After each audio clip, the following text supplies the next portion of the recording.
Will you pray with me? Loving God, may the words of my mouth and the meditations of our hearts and minds be pleasing to you, our rock and our Redeemer. Amen. So our worship series this whole month is about generosity and about our giving and about how we approach that, what mindset we have. And it's about more than just money. It's hard to talk about money. It's difficult because people tense up about it. It's one of those things that we don't talk about in polite company, but this series is about that for sure. But it's also about our time and our energy, giving of our stuff, giving of our hearts, all of the ways that we're generous. In the first video that we watched, Frank is made out to seem like a bit of a bad guy, but I really identified with Frank. He's wanting to have enough for his family to be comfortable, to know they're going to be okay. He's wanting to make sure that they have what they need. And I think that that's a mindset that I know I am into, I get into a lot.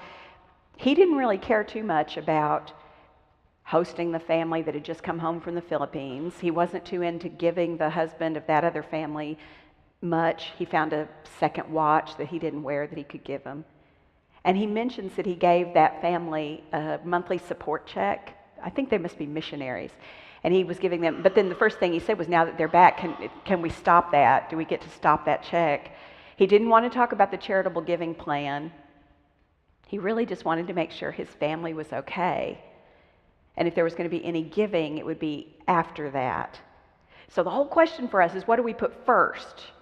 Do we put ourselves and our security and comfort first, and then maybe if there's anything left over, we can give from that? Or do we put God first? And do we give of our best, our good sheep, not our stinky sheep? It makes it uncomfortable.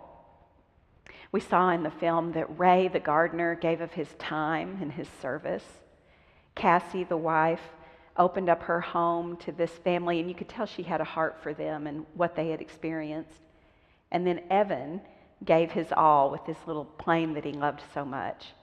But he made a heart connection with that little boy that had come back from the Philippines. Hospitality and giving in that way are all acts of generosity. As I said, Frank wasn't interested in uncomfortable giving. Comfort was really the first thing for him. I was reading this week, lately I'm seeing all of these stories coming out about people in World War II that rescued other people. And you would think, well, that was so long ago. Every story to be told has been told. Surely it's been told.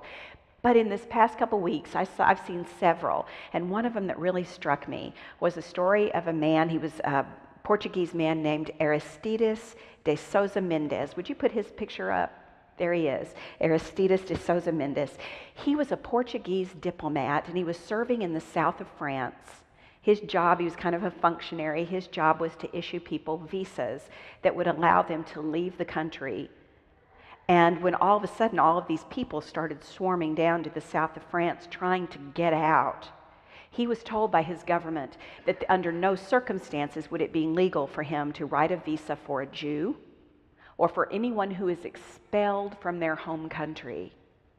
But suddenly all these people were flooding down, and Aristides de Souza Mendes is a devout Catholic. He said, "I would rather stand with God against man than with man against God."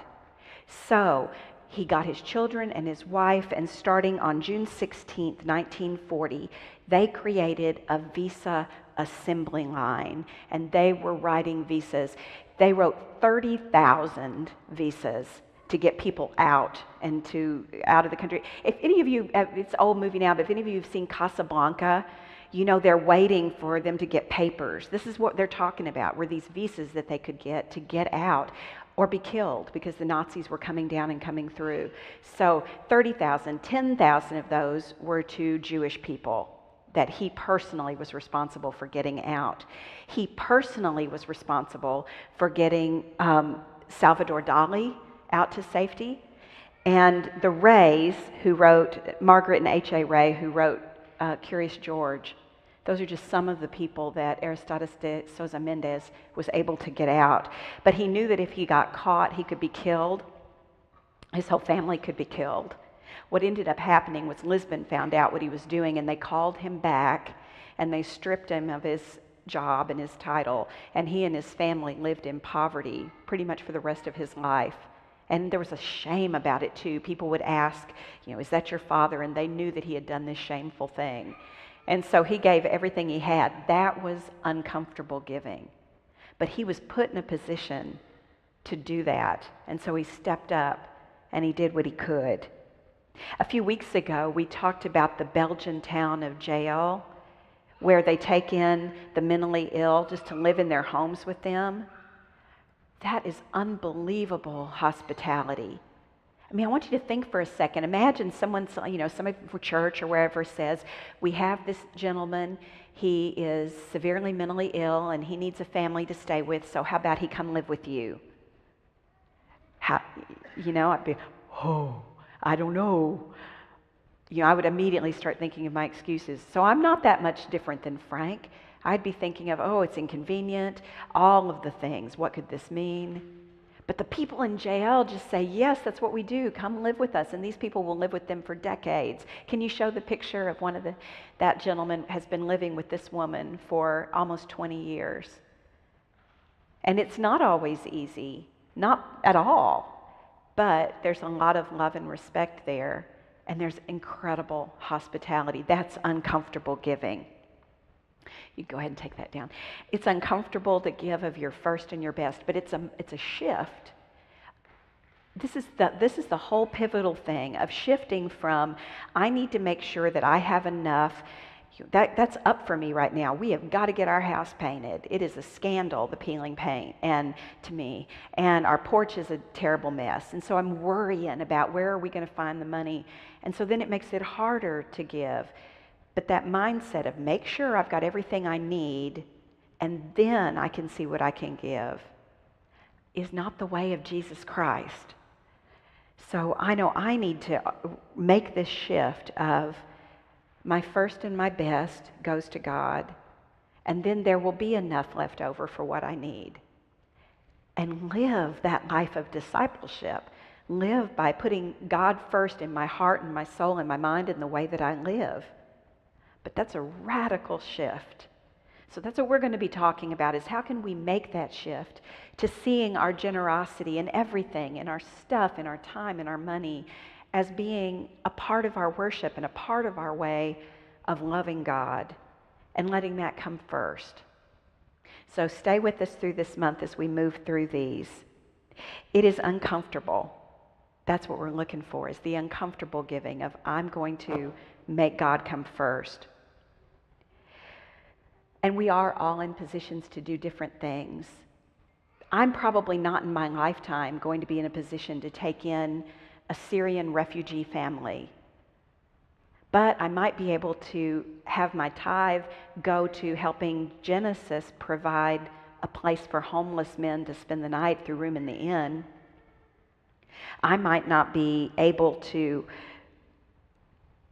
save children. There are these stories, again, coming out of World War II of people who saved all these children and did amazing things at risk of their own lives. God may not put me in just that position, but I could be in the position to be a mentor to kids through Kids Hope Mentoring and go spend an hour every week with a child that needs an adult in his life that cares about him.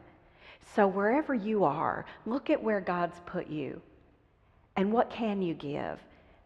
What can God do through you? When we did our capital campaign a few years ago, that was one of our mottos, is what is God wanting to do through me? God needs to use us. We are the instruments. We're the hands and feet. And we make the kingdom of God in the ways that we give of our time, our money, our energy, our whole lives. Let's pray.